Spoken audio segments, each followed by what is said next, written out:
उपाध्यक्ष राष्ट्रवादीचे नेते भैया देशमुख, देवगिरी कारखाना जे व्हाईस चेअरमन आहे यांच्या माध्यमातून आज संभाजीनगरच नाही तर महाराष्ट्रातील नामवंत कलावंताचा जो मेळावा आयोजित करण्यात आला, या मेळाव्याच्या माध्यमातून भैया देशमुख यांनी संपूर्ण महाराष्ट्रातील कलाकारांच्या काय अडी अडचणी आहेत, कारण की राष्ट्रवादी पक्षाच्या माध्यमातून अजितदादा हे भैयांचे बंधू असल्यामुळं या कुटुंबातले प्रमुख म्हणून त्यांनी आज जबाबदारी स्वीकारली आणि एक गोरगरीब या कलावंतांसाठी एक मोठं काम नितीन देशमुख यांच्या माध्यमातून आज पूर्ण महाराष्ट्रभर होत आहे.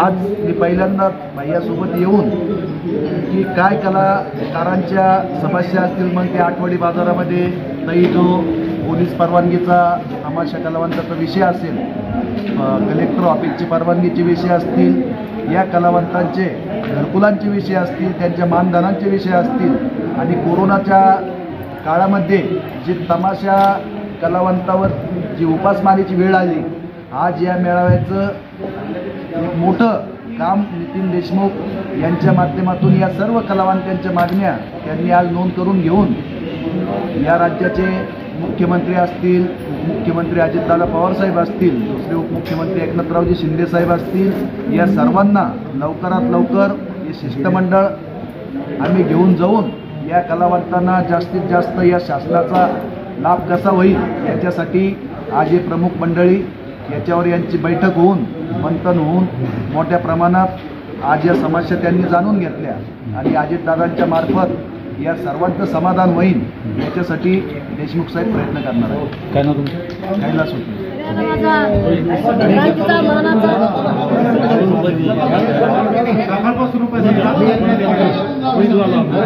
सगळ्याला माझा क्रांतीचा जय भीम, मुक्ताय, जय शिवराय.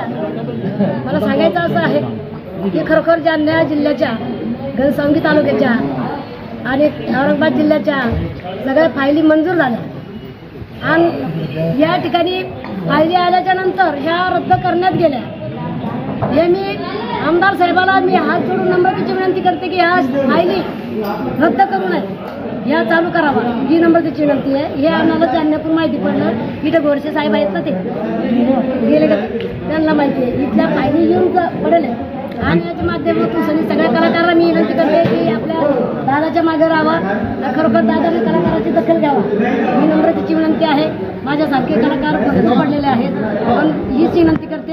साऱ्या कलाकाराचे मी आभार व्यक्त करते. सर, आज आपण जे कार्यक्रम आयोजित केलेले आहे कलावंताचं, सर त्यांचं आज कसं आयोजित केलेलं आहे आणि त्याबद्दल आमच्या दर्शकांना. महाराष्ट्राची संस्कृती ही लोप पावत चाललेली आहे. जे आज तमाशा, फडमालक, बँड कलावंत, जागरण, गोंधळ, पोतराज सर्व प्रकारचे लोक कलावंताचा आज या भारतरत्न मौलाना अब्दुल कलाम आझाद संशोधन केंद्रात आज ही मीटिंग ठेवण्याचं कारण असं आहे की शासनानं या लोककलावंताला, या तमाशा फडमालकाला जास्तीची भरीवची मदत करून गेली तर ही लोककला महाराष्ट्र टिकेल, नाहीतर ही संपुष्टात आलेली. सर, म्हणजे जे कलावंत होते लोकनाट्य वगैरे हे आता बिलकुल खतम होऊ राहिले, बरोबर? शेवटची पिढी साहेब, शेवटची पिढी, ही शेवटची पिढी आणि शासनानं याची दखल घेतली तर ही संस्कृती टिकल महाराष्ट्राची, नाहीतर ही संस्कृती आज संपुष्टात आली. शासनानं याला कमीत कमी 20 लाख रुपयाचं मानधन द्यावं, गिफ्ट द्यावं या फडमालकाला, तेव्हा याच्या गाड्या चालते नाही, कलावंताचं पोट भरत, अन्यथा याची एवढी हे नाही ना, आणि तिकिटावर त्यांचं काही पोट भरत नाही आज. बरं सर, तुम्ही म्हणता की हे कला लुप्त होत चालली, मग तुम्ही त्यासाठी काय प्रयत्न केले? त्याच्यासाठी आज आम्ही एक मेळावा घेण्याचाच उद्देश तो आहे की ह्या तमाशा फडमालकाच्या लोककलावंताच्या समस्या शासन दरबारी पोहोचण्यासाठी मेळावा घेतला. आता पण किती वेळेस पाठपुरावा केला तुम्ही? आता वेळेस माग कोरोना काळात बी केला होता आणि आता बी त्याचा पाठपुरावा चालूच आहे. दखल का घेण्याचं? दखल काही घेतं, काही मागं राहतं, संपूर्णच घेत नाही. तरी जे कलावंताचा जे मानधनाचा विषय त्याच्या जाचकाठी या शासनानं यातला शिथिल करावं, कारण की जो कलावंत आहे तो कलावंत त्याच्या आयुष्यभर तो त्या तमाशात कार्य करतो, त्याचं आयुष्य त्या तमाशामध्ये जातात. मग तो रिटायर झाल्याच्यानंतर घरी जातो. घरी गेल्याच्यानंतर त्याच्याकडे डॉक्युमेंट त्या संदर्भात काही राहत नाही. पण ते डॉक्युमेंट नसल्याच्यामुळे तो त्या योजनेस पात्र राहत नाही. त्याचं मेन उद्दिष्ट आहे. तरी बी शासनानं याची योग्य दखल घेऊन आणि आपले डिपार्टमेंटचे तलाठी ग्रामसेवक आहे प्रत्येक गावामध्ये, त्याला आदेश देऊन याचं घरी जाऊन याचं काय सांगाल सर? आज हा जो कार्यक्रम होता, महाराष्ट्राच्या सर्व स्तरातील सर्व कलावंत ह्या कार्यक्रमाला हजर होते. आणि हा कार्यक्रमाचा मुद्दा एकच होता की जे काही कलावंत आहे की ज्या अडचणीत सापडले 19च्या नंतर, म्हणजे लॉकडाऊनच्या नंतर, तो याच्यात काय झालं की काहीला भलतंच काही देण्यात आलं आणि काहीला देण्यात नाही आलेलं आहे. आज इथं मोठमोठे आमचे जे कलावंत आहे हे लोक सर्व आलेले आहे. आणि आज आम्ही कार्यक्रमाचे अध्यक्ष आमच्या बडेकर ताई आणि स्वागत अध्यक्ष बंटीभाऊ देशमुख यांना आम्ही बोलावलं और त्यांच्यासमोर आम्ही आमच्या समस्या मांडल्या आणि आता आम्हाला याच्यात काहीतरी पर्याय निवडावा लागेल. कलाकारांचा मानधनाचा प्रश्न खूप मोठा गंभीर आहे. याकडे या राज्यस्तरीय मेळाव्यामध्ये काही ठरलं का? आजच्या कार्यक्रमात असं ठरलं की आतापर्यंत जे काही झालं त्यात काहीतरी कोणाची कागदपत्र काहीतरी याच्यात अशी थोडीफार कमतरता असल्यामुळं किंवा आमच्याकडून पाठपुरावा नाही झाला तरी आता याच्यानंतर आम्ही जे आहे तो एक समिती स्थापन होणार आहे आणि त्या समितीच्या माध्यमातून आम्ही सर्व मिळून ह्या कलावंतांना काहीतरी असं त्याच्यातून वाटचाल काढू असे आता इथून पुढे आमची तयारी राहणार आहे. तुम्ही शासनाने या कलावंतांसाठी काय पाठपुरावा करणार आहे? नाही, आता बघा, शासनाच्या दरबारी जर जायचं तर शासनाच्या दरबारी जाते वेळेस आम्हाला पाठपुरावा तो आता हे काही तमाशाची फळमालक आहे, काही त्यांच्यासोबत कलावंत आहे, काही बँडवाले आहे, काही अनेक प्रत्येक कलाकार आहेत. याच्यासाठी आम्ही अशी धावपळ करणार आहे की बाबा प्रत्येकाने असं आज जे मेळाव्याला आले असं प्रत्येक टायमाला सर्वांनी हजर होऊन आणि सगळ्यांनी याचा पाठपुरावा करा. आम्ही पण थोडं प्रयत्न करू. कलावंतांना या निमित्तानं आज आपण काय आवाहन करणार?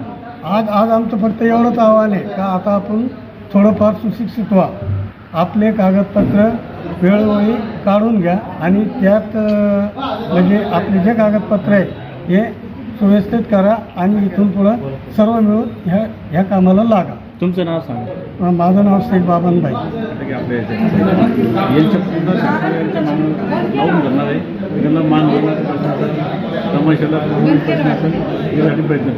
हजारो फायली कलावंताच्या प्रलंबित आहेत. अद्यापर्यंत बऱ्याच कलावंतांना वेतन दिलं नाही.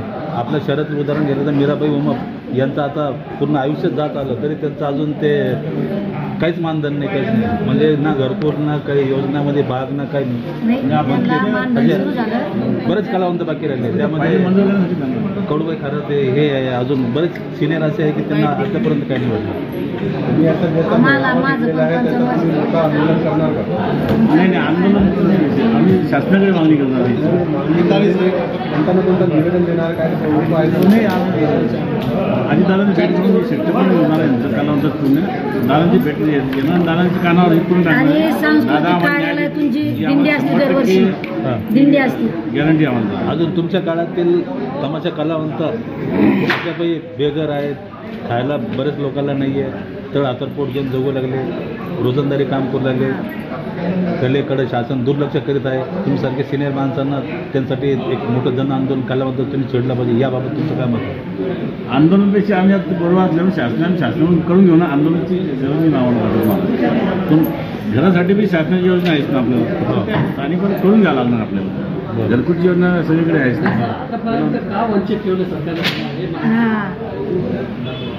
भेटणार समजा ना काय वंचितने आता बरेच जण फाईल मंजूर झालेले आहे समजा. नाही फाईल बाकी नाही, फाईल हजारो फायली प्रलंबित आहे.